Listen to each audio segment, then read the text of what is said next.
Los tiempos cambian, la verdad no. Buenos días amigos, bienvenidos a La Noticia al Día en La Noticia Perú, el canal digital del diario La Noticia. Yo soy Carlos Rivero y los invito a que nos acompañen en esta edición a abordar el tema del juicio oral que afronta el expresidente Martín Vizcarra. Pero antes vamos a revisar los titulares de nuestra portada del día de hoy. Fiscales Pérez y Vela destrozaron la imagen del Ministerio Público. Exfiscal de la Nación, Pedro Chávarri, recordó que con la ayuda de Vizcarra lo difamaron y realizaron un acuerdo que favoreció a la mafiosa Odebrecht. Ahora se sabrá qué negociaron con Odebrecht. Abogado Wilber Medina dice que se conocerá la verdad y Junta de Fiscales da 24 horas para entregar acuerdo de colaboración. Fiscalía investiga red de corrupción de prostitución en el Congreso. Inicia pesquisas contra exfuncionario tras asesinato de extrabajadora parlamentaria. Gobierno aprueba pedir extradición de Elian Karp. Consejo de Ministros acuerda enviar una solicitud a Israel. Y DINA pide a policías no traicionar el uniforme. Anuncia severa sanción a malos elementos que perjudican la imagen de la PNP. Bien amigos, como les comentaba, tenemos hoy el tema del juicio oral que afronta el expresidente Martín Vizcarra y para ello tenemos una entrevista vía Zoom con el doctor Eduard Álvarez Irala. Doctor Álvarez, ¿cómo está? Buenos días. Muy buenos días, don Carlos. Un gusto saludarlo y estar con usted. A ver, doctor, mencionábamos, ¿no?, que se está desarrollando el juicio oral. Hay una serie de testimonios, muestras de chats que complican la situación del expresidente Martín Vizcarra. ¿Cómo usted evalúa este proceso? Definitivamente, creo que si hay un caso sólido que tiene el equipo especial, ¿no? Es el que tiene el doctor Juárez Atoche, y es el caso contra el expresidente Martín Vizcarra, porque ya se han venido brindando varios testimonios, ¿no?, del señor Hernández, del señor Fernando Castillo de Voz, de funcionarios de ICSA, y todos han coincidido, ¿no?, en juicio, y como el juicio ya es público, y además estos señores ya han develado con autorización su identidad, podemos manifestarlo en juicio público, han referido la forma y las circunstancias en las cuales le hicieron los pagos al expresidente Martín Vizcarra. Entonces yo creo que es uno de los casos más sólidos que tiene el Ministerio Público. Doctor, ¿es suficiente, se preguntan algunos, con las declaraciones de estos testigos? Recuerdo que Martín Vizcarra esbozaba una defensa y decía que todos son dichos y que no hay pruebas. ¿Es tanto así, digamos, los dichos no tienen el mismo peso? A ver, en primer lugar, es necesario que los dichos se corroboren, eso es correcto, y estos dichos definitivamente sí están corroborados. Hay mensajes de WhatsApp, hay llamadas telefónicas. Me imagino que durante el desarrollo del juicio faltan actuar otras pruebas. Se me ocurre a mí, no puedo adelantar lo que no conozco, ¿no?, las geolocalizaciones, que permite ubicar a las personas en el momento exacto donde se reunieron. Hay otras personas que no son colaboradores y que también han prestado testimonio, van a prestar testimonio. Entonces, no solamente, ahorita estamos escuchando a los testigos impropios, pero posteriormente la Fiscalía tiene una estrategia, me imagino, que establece un orden de presentación de los testigos y luego vendrán aquellos que corroboran aquellas afirmaciones, no solamente personas, sino también documentos, ¿no es cierto? Por lo pronto ya han ingresado WhatsApps, Sí. WhatsApps de comunicación, ¿no es cierto? Entonces ya no es un solo dicho, ya hay comunicaciones a través de los WhatsApp que corroboran los dichos.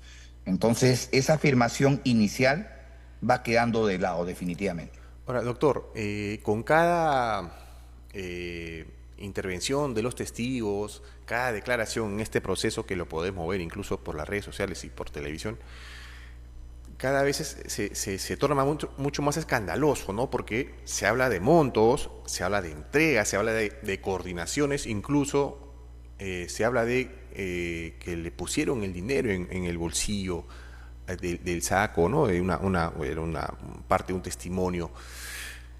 ¿Hay forma de que, si todo transcurre de la forma normal, hay forma de que Martín Vizcarra se salve de estos 15 años de prisión que solicita el Ministerio Público? Yo quiero recoger algo que usted ha dicho y en lo cual ha puesto hincapié. Si todo transcurre normal. Y es importantísimo eso de lo que usted ha dicho, ¿ah? A veces puede pasar como un dato intrascendente, pero no. ¿Por qué? Porque el sistema de administración de justicia en el Perú, acuérdese usted que está muy comprometido con el expresidente, ¿no? Eh, no de ahora, sino de tiempos atrás, cuando él brindó apoyo, mayores presupuestos. Pero yo creo que si el colegiado actúa con corrección, valorando objetivamente las pruebas, tanto personales como los documentos, ¿no es cierto? La sentencia, lo más probable es que sea una sentencia condenatoria por el delito de cohecho. Ahora, doctor, hay algo que muchos se preguntan, ¿no? Dadas las evidencias, las declaraciones, ¿cómo se puede explicar que Martín Vizcarra no tenga un tipo de restricción como ocurre con otros exfuncionarios que son materia de investigación? Eso obedece a algo que hay que ser honestos también. El transcurso del tiempo hace que las medidas que restringen la libertad, ¿no?, de una persona tengan que ser modificadas por el transcurso del tiempo. En primer lugar, la ley fija plazos. Si se vencen los plazos y aún no existe una sentencia, lo lógico es que la medida decaiga. Entonces, muchos se preguntan por qué está con una comparecencia simple. Bueno, desgraciadamente, estos procesos han sido muy largos, estos procedimientos de colaboración eficaz, y han dado pie a que las medidas, por el transcurso del tiempo, hayan quedado sin efecto, ¿no? No es porque un juez es benevolente, sino es por disposición legal. Ahora, doctor, ¿y por qué es que ha durado tanto este proceso? ¿Qué pasó? ¿Se buscaba la prescripción de repente? Mire, yo creo que soy de aquellos que abogan porque la ley, el procedimiento de colaboración eficaz tiene que ser modificado en sus plazos. No plazos breves, pero sí unos plazos que sean lo suficiente como para corroborar, ¿no?, las afirmaciones de los colaboradores y buscar la evidencia que, confrontado con lo que dice, permitan sostener una afirmación y que el fiscal tenga una causa probable para llevar a juicio y ésta sea exitosa. No es posible que un procedimiento de colaboración dure 5 años. Y ha habido casos, lo conozco a la perfección, de que la colaboración no se aprobaba y a un colaborador lo terminan condenando, ¿no?, imponiéndole pena. Obvio que, si bien es cierto, lo han condenado, él va a hacer valer su colaboración, pero no es posible que lleguemos al juicio, que haya una condena y la colaboración no haya sido aprobada. Entonces, los plazos son excesivos. Y por otro lado, creo yo que la Fiscalía tiene que tener claro una estrategia para poder investigar. ¿Qué quiero? ¿Qué necesito? ¿Y cuánto tiempo requiero? Son 3 cosas fundamentales para no estar buscando información que de repente es irrelevante, ¿no? Entonces, y por otro lado, hay que reconocer que se requiere un presupuesto especial y sobre todo algo que es importante, que lo decía un gran maestro argentino, Alberto Binder, cuando se hablaba de la reforma del proceso penal. Para hacer una reforma del proceso se requiere el elemento humano. Si yo no cuento con un buen elemento humano, tenga la mejor tecnología, tenga las mejores leyes, definitivamente no voy a lograr el éxito. Y creo que una de las debilidades, ¿no?, en el Ministerio Público se encuentra en el elemento humano, ¿no? Yo lo advierto como docente en una maestría que me corresponde a veces evaluar a los postulantes. Muchos de los que trabajan en la Fiscalía son, ¿no?, egresados de universidades no licenciadas, lo cual revela el nivel académico de estos, y están en puestos en el Ministerio Público, ¿no? Entonces, el elemento humano es fundamental, el presupuesto, o sea, la logística, otro aspecto importante. Entonces, hay varios factores que inciden en la demora de un procedimiento de colaboración eficaz. Ahora, doctor, usted mencionaba hace un momento mencionábamos este trato distinto hacia Martín Vizcarra, y se habla mucho de la injerencia de un sector político sobre nuestro sistema de justicia, y se habla a la vez de una reforma. ¿Usted considera que esta reforma necesaria se tiene que hacer ya de inmediato? Mire, son varios años y décadas que se habla de la reforma del sistema de justicia y hasta ahora no reformamos absolutamente nada. Hoy se habla de que en un año se va a crear una comisión para elaborar un nuevo Código Penal. Se han hecho modificaciones al Código Procesal Penal, pero lo que no existe realmente es una buena política criminal que nos permita hacer frente a los actos criminalizados. Y mientras no haya una buena política criminal, definitivamente no va a haber éxito en ningún tipo de reforma. Entonces, ese es uno de los factores fundamentales, creo yo, para poder hacer cambio. Y por otro lado, la pregunta es, ¿quién reforma?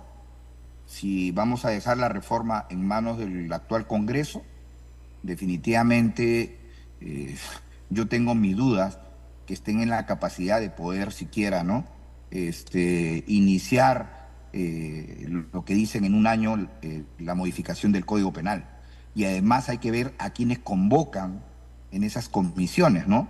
Porque hoy en día se han vuelto juristas los tiktokeros, los que salen en casos mediáticos, pero no los académicos, los grandes académicos que están en las universidades.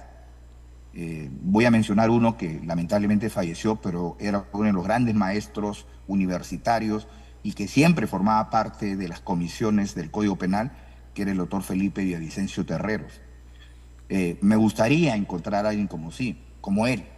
Me parece interesante algunas personas, pero es difícil encontrar, ¿no? Claro. Llaman a gente inexperta, a gente, repito, mediática, pero no a los académicos. Y yo creo que la academia cumple un rol importante para hacer un proceso de reforma.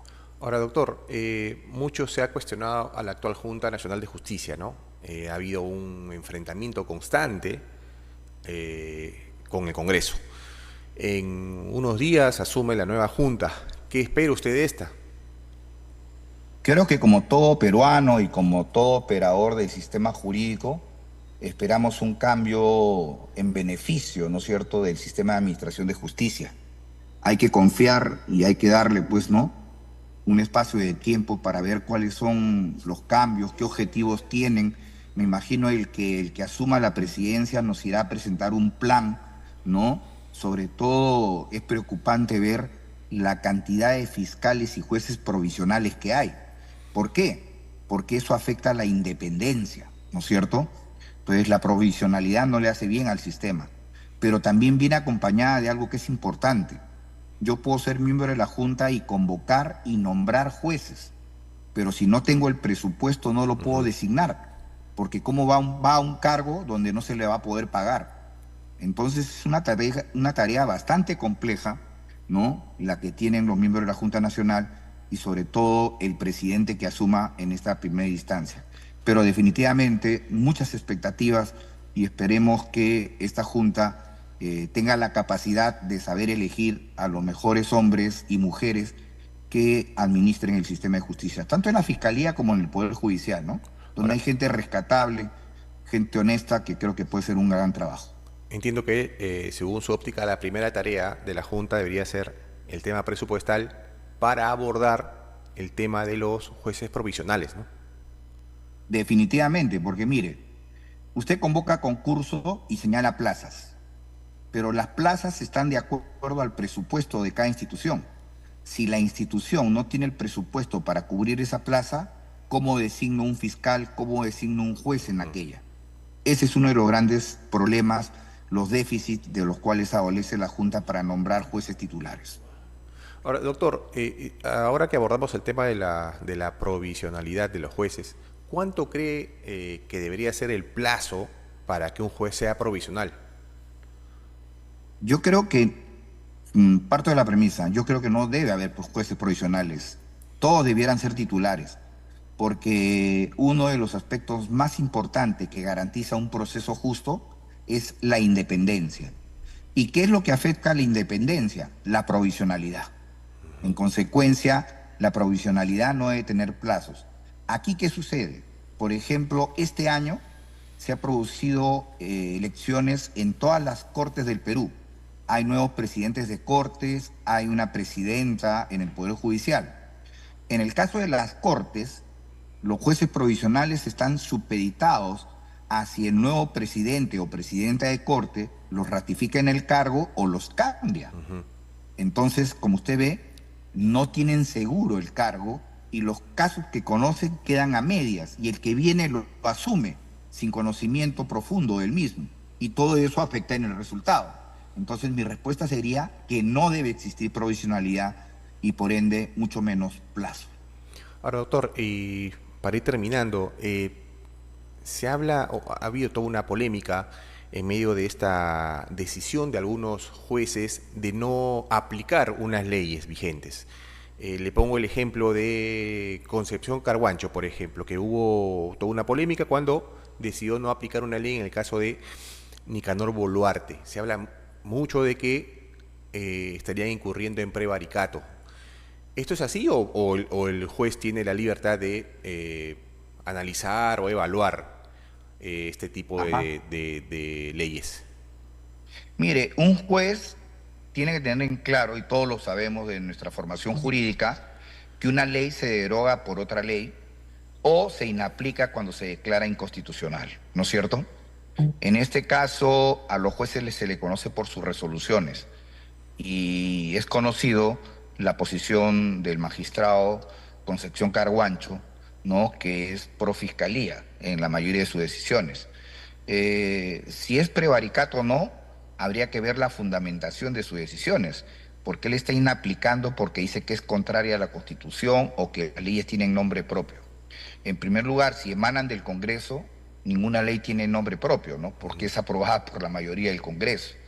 Entonces, habría que analizar eso caso por caso para ver si estamos o no dentro del supuesto del prevaricato. Tenga presente que hay dos tipos de prevaricatos: prevaricato de hecho y prevaricato de derecho, que sería el más discutido. Entonces, habría que ver las decisiones. Y no solamente es él, creo que ya la Suprema ha exhortado que mientras estén vigentes las leyes hay que aplicarlas, ¿no es cierto? Una exhortación que deje en claro y no da espacio hasta hacer interpretaciones fuera del marco del ordenamiento jurídico. Sí, justamente la Sala Suprema hizo un pronunciamiento al respecto, ¿no? Correcto, así es. Y la Sala Penal de la Suprema, en el Pleno de la Suprema, presidido por el doctor César San Martín, que es uno de los más destacados en materia penal, lástima que el próximo año ya se retira, ha dicho que van a revisar las últimas leyes que ha dado el Congreso y definitivamente necesitan una revisión. No se trata de dar leyes porque sí, sino que hay que tener claro, ¿no? ¿Qué problemas quiero enfrentar con estas modificaciones? Y ese es el caso, por ejemplo, de la detención preliminar. Yo considero que no debió derogarse, pero sí debió modificarse. Y le voy a poner un ejemplo muy sencillo. Hay casos donde a uno lo investigan con diligencias preliminares por cerca de 33 meses, 34 meses. Y cuando está próximo a vencerse el plazo, piden la detención preliminar. ¿Con qué finalidad? De detenerlo para pedir prisión preventiva. Y ahí terminan desnaturalizando la detención preliminar. La detención preliminar no es para detener a una persona con fines de prisión preventiva, sino detenerla para investigar a nivel preliminar. Entonces yo creo que un cambio hubiera sido necesario hacer esas precisiones para evitar los excesos que han habido en el uso de la detención preliminar. Doctor, la última, y volviendo al tema de Vizcarra, ¿cuándo cree usted que se dé una sentencia en este caso? Mire, el caso va avanzando rápido, ¿no? Ya han habido, creo, cerca de 3 sesiones, si no más, y yo diría que de repente en abril podríamos estar escuchando la sentencia de primera instancia, ¿no? Y confiemos en que el colegiado, ¿no?, impartirá justicia en base a la prueba actuada en juicio.